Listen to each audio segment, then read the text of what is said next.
Hello, જાગૃત આવાજમાં તમારું સ્વાગત છે. મારું નામ છે ચિંતન અખાણી. યસ, આપણે 3 ચેપ્ટર કમ્પ્લીટ કરી નાખ્યા છે. Units and measurement, heat and thermometry અને classical mechanics.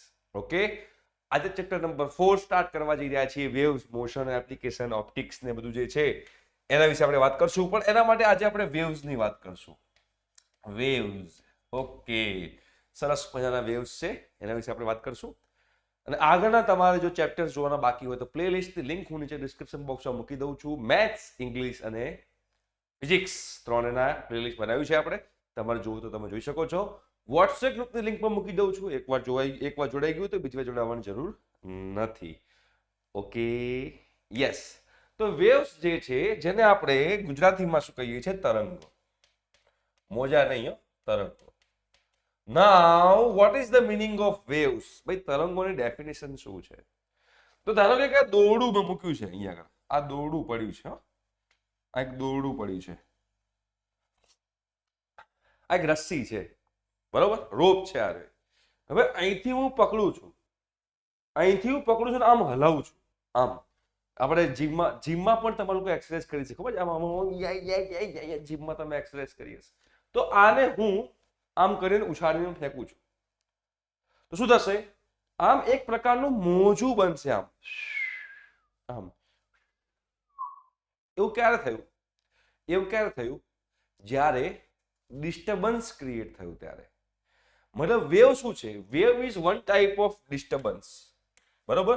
One type of disturbance જેને ગુજરાતીમાં શું કહેવાય?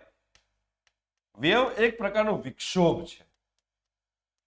એક પ્રકારનો વિક્ષોભ છે ભાઈ, ડિસ્ટર્બન્સ.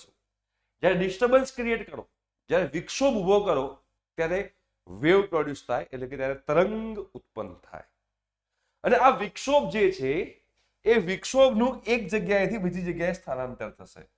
વિક્ષોભનું એટલે કે જે ડિસ્ટર્બન્સ જે છે એ ડિસ્ટર્બન્સનું એક જગ્યાએથી બીજી જગ્યાએ ડિસ્પ્લેસમેન્ટ થશે. ડિસ્ટર્બન્સ જે ડિસ્ટર્બન્સ ઊભું કર્યું એ મતલબ જે આ ડિસ્ટર્બન્સ એક જગ્યાએથી બીજી જગ્યાએનું ડિસ્પ્લેસમેન્ટ થાય છે, આ વિક્ષોભ જે છે એનું એક જગ્યાએથી બીજી જગ્યાએ સ્થાનાંતર થાય છે. તો એ વિક્ષોભ અને ડિસ્ટર્બન્સ જે છે એને બીજું કેવું તો એને એનર્જી પણ કહી શકાય.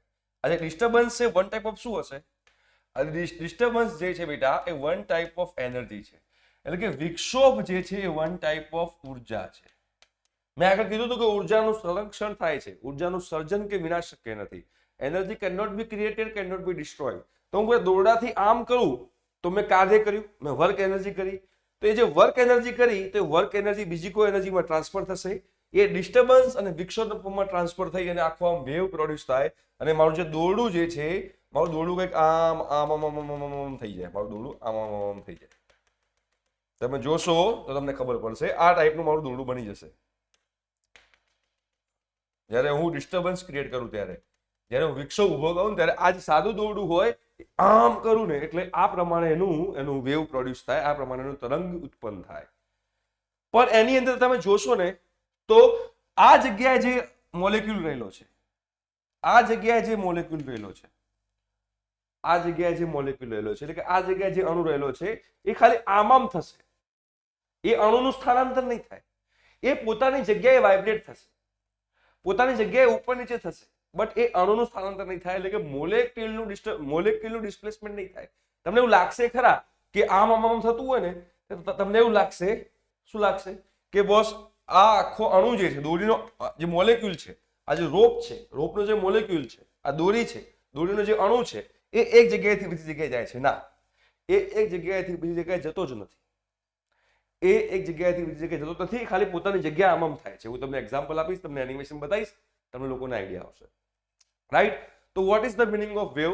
Wave is one type of disturbance which can be created in the medium. Medium તો જોઈએ છે.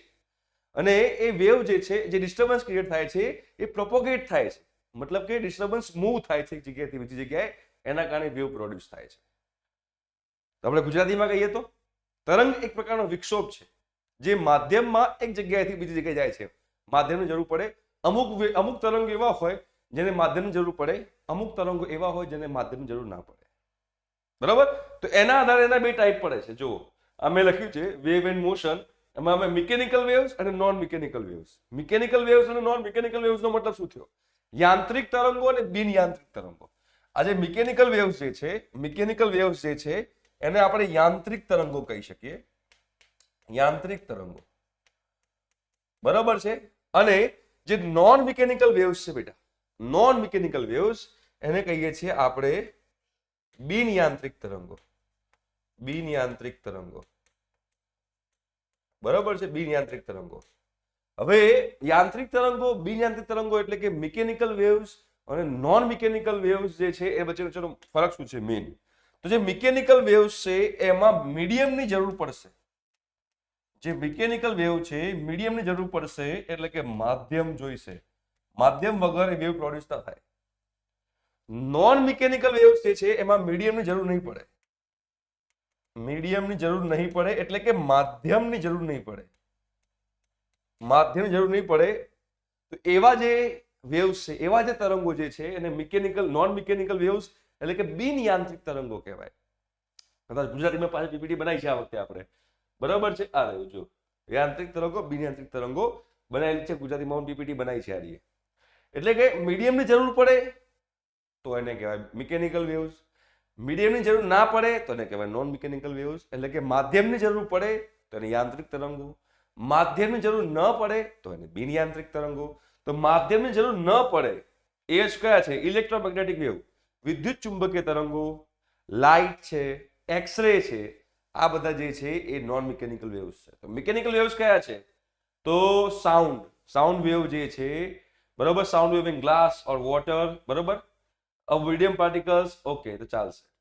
તો આ બધા વેવ જે છે એને કહેવાય છે મિકેનિકલ વેવ્સ, આને કહેવાય છે નોન મિકેનિકલ વેવ્સ, એટલે કે યાંત્રિક તરંગો અને બિન યાંત્રિક તરંગો. બરોબર છે. આ વસ્તુ તમને લોકોને અહીંયા આગળ ક્લિયર થઈ ગઈ હશે.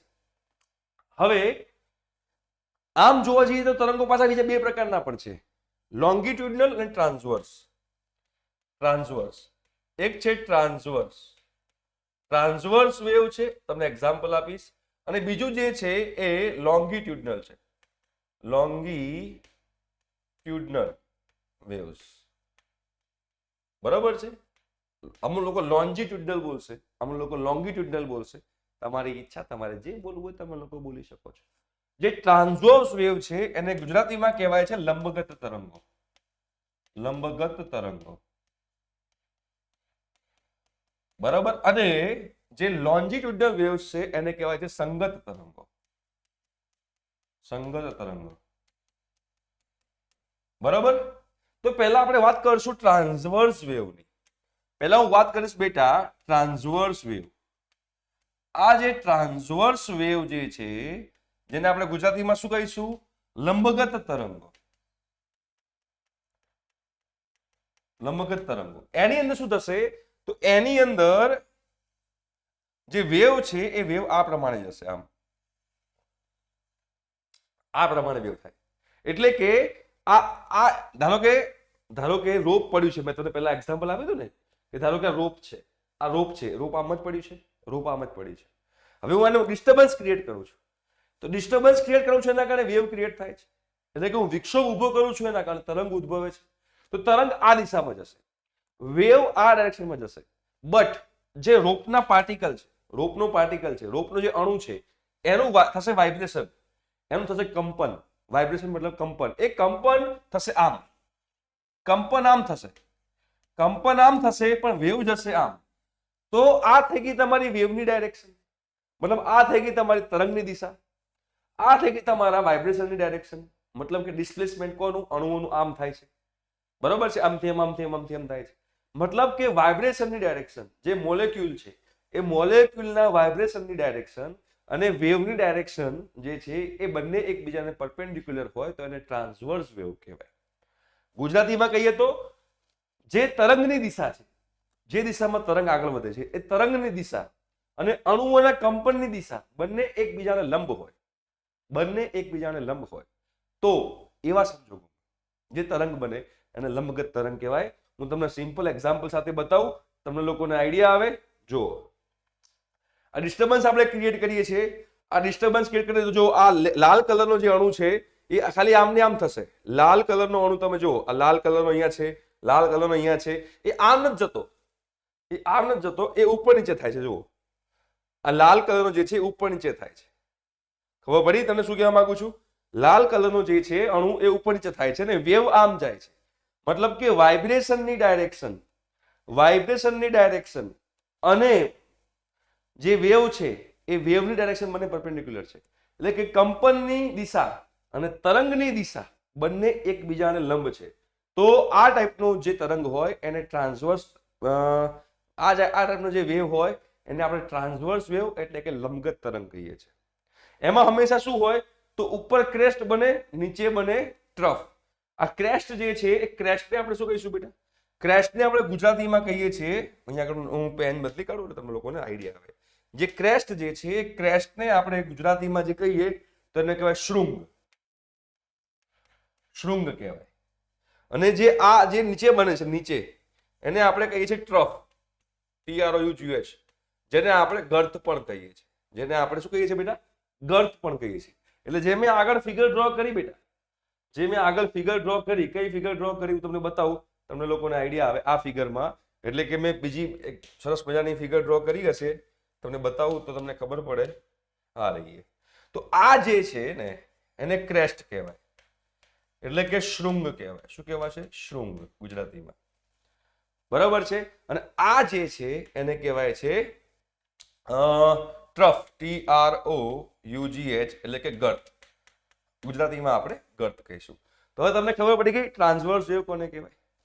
હવે લોન્જિટ્યુડનલ વેવ્સ એટલે શું? એટલે કે લોંગિટ્યુડનલ વેવ એટલે શું? લોંગિટ્યુડનલ વેવ જે છે એની અંદર જે દિશામાં વેવ જાય છે, જે ડાયરેક્શનમાં વેવ જાય છે, વાઇબ્રેશન પણ એ ડાયરેક્શનમાં થશે. ગુજરાતીમાં કહીએ તો જે દિશામાં તરંગ જાય છે, જે દિશામાં તરંગ જાય છે એ જ દિશામાં અણુઓનું કંપન થશે. બરોબર? બેની ડાયરેક્શન સેમ હશે, બંનેની દિશા સરખી હશે. પહેલામાં બંને એકબીજાને લંબ હતા, પહેલા બંને એકબીજામાં પરપેન્ડિક્યુલર હતા, આમાં બંને એકબીજાને લંબ છે. સોરી, બંને એકબીજાને સમાંતર છે. એટલે કે બંનેની દિશા સરખી છે, બંનેની ડાયરેક્શન સેમ છે. શેમાં? ટ્રાન્સવર્સ લોંગિટ્યુડનલ વેવ્સમાં, સંગત તરંગોમાં. ફોર એક્ઝામ્પલ, હું તમને બીજો એક્ઝામ્પલ આપું તો આ એક્ઝામ્પલ આ છે, જે આવી રીતે બતાવવામાં આવે. જો આવી રીતે હોય, કમ્પ્રેશન અને રેફ્રેક્શન, સઘનન અને વિઘનન. આ સ્પ્રિંગ છે. ધારો કે આ સ્પ્રિંગને હું છોડી દઉં, આમ દબાઈને આમ છોડી દઉં તો શું થાય? તમે જુઓ, એ સ્પ્રિંગને આપણે દબાઈને છોડી દીધી, બરાબર? તો હવે આમ કંપન થશે, આમ વેવ થશે, અને તમને લાગશે કે વેવ પણ આમ ટ્રાન્સફર થાય છે. તો જેટલા પણ વેવ થાય છે, વેવ અહીંથી આમ જશે, કાં તો વેવ અહીંથી આમ જશે. અને જે સ્પ્રિંગ છે એ સ્પ્રિંગ પણ આમ જ થશે, સ્પ્રિંગ પણ આમ થશે. એટલે મતલબ શું થયું કે અણુઓનું સ્થાનાંતર પણ આમ થશે. જે અણુઓ જે છે બેટા, એ અણુઓનું સ્થાનાંતર જે છે એ અણુઓનું સ્થાનાંતર પણ આમ થાય છે, ઉપર નીચે. અને વેવ કાં તો અહીંથી આમ જતો હશે, કાં તો વેવ કાં તો અહીંથી આમ જતો હશે. તમે લોકો નાનપણમાં સ્પ્રિંગ રમેલા છો, સ્પ્રિંગ આમ કરશો, સ્પ્રિંગ આમ કરો, સ્પ્રિંગ તમે કરેલી છે નાનપણમાં. તો એ જે છે એ તમારા જે છે એ લોન્જિટ્યુડનલ વેવ્સ છે, એ તમારા જે કહેવાય એ સંગત તરંગો કહેવાય. તો અહીંયાથી આપણને શું શીખવા મળ્યું? અહીંયાથી આપણને એક વસ્તુ શીખવા મળે કે આપણે ઘણા બધા જે ડિફરન્સ છે એ ડિફરન્સ આપણને ખબર પડશે. કયા કયા ડિફરન્સ ખબર પડશે? તો એ ડિફરન્સ મારે અહીંયા બનાવવા હોય તો ડિફરન્સ હું અહીંયા આગળ બનાવી શકું છું, જે તમે પણ બનાવી શકો છો. તમને લોકોને ખબર હોવી જોઈએ. ધારો કે હું ડિફરન્સ અહીંયા બનાવું છું, અહીંયા આગળ લખી નાખું છું. અરે ભાઈ, અહીંયા લખી નાખું છું, અહીંયા ટ્રાન્સવર્સ લખી નાખું છું, એટલે કે લંબગત. અને અહીંયા લખી નાખું છું લોન્જિટ્યુડનલ, એટલે કે સંગત. પહેલી વસ્તુ કેવા હોય? પરપેન્ડિક્યુલર હોય. કોણ પરપેન્ડિક્યુલર હોય એવું યાદ રાખવાનું. પરપેન્ડિક્યુલર મતલબ કે લંબ. પરપેન્ડિક્યુલર મતલબ કે લંબ હોય. અહીંયા આગળ પેરેલલ હોય. પેરેલલ હોય એટલે કે સમાંતર. દિશા સરખી હોય. કોની? વાઇબ્રેશનની અને વેવની, એટલે કંપનની અને તરંગની. બરાબર છે? આ કેવી રીતે મૂવ કરે આગળ? આ મૂવ કરે ક્રેસ્ટ અને ટ્રફથી. ક્રેસ્ટ એન્ડ ટ્રફથી. ક્રેસ્ટ એન્ડ ટ્રફ મતલબ શું થયો? ક્રેસ્ટ એન્ડ ટ્રફનો મતલબ એવો થાય કે શૃંગ અને ગર્તથી આગળ વધે. શૃંગ અને ગર્તથી વેવ આગળ વધે. અહીંયા આગળ વધે કમ્પ્રેશન અને રેરિફેક્શન થી. અહીંયા આગળ વધશે કેવી રીતે? કમ્પ્રેશન એન્ડ રેરિફેક્શન, જેને ગુજરાતીમાં શું કહીશું? સઘનન અને વિઘનન. સઘનન અને વિઘનન થી આગળ વધશે. આનો એક્ઝામ્પલ શું છે? આનો એક્ઝામ્પલ તો આમાં છે stone in a pond. Stone in a pond એટલે કે તળાવમાં પથ્થર નાખો. તળાવમાં તમે પથ્થર નાખો તો જે વેવ પ્રોડ્યુસ થાય ટ્રાન્સવર વેવ હોય. અને અહીંયા આગળ એક્ઝામ્પલ શું છે? Sound wave. સાઉન્ડ વેવ જે છે એ લોન્જિટ્યુડનલ છે એટલે કે સંગત તરંગો છે. કદાચ એમસીક્યુમાં પૂછાય તમને લોકોને ખબર હોવી જરૂરી છે, રાઈટ? તો આ ટ્રાન્સવર્સ વેવ કોને કહેવાય એટલે કે લંબગત તરંગ કોને કહેવાય, અને લોન્જિટ્યુડનલ વેવ કોને કહેવાય એટલે સંગત તરંગ કોને કહેવાય. એ બંને વચ્ચેનો ડિફરન્સ શું છે મેં તમને સમજાયો, બરોબર? કેવી રીતે આગળ વધે છે તમને સમજાયું, અને એક્ઝામ્પલ મેં તમને આપી દીધા. તો આમાંથી કોઈ બી એમસીક્યુ આવે તો તમને લોકોને આવડવું જોઈએ. ઓકે, તો આ લેક્ચરમાં આટલું રાખીએ છીએ. હવે મળીશું નેક્સ્ટ લેક્ચરમાં. ત્યાં સુધી બાય બાય.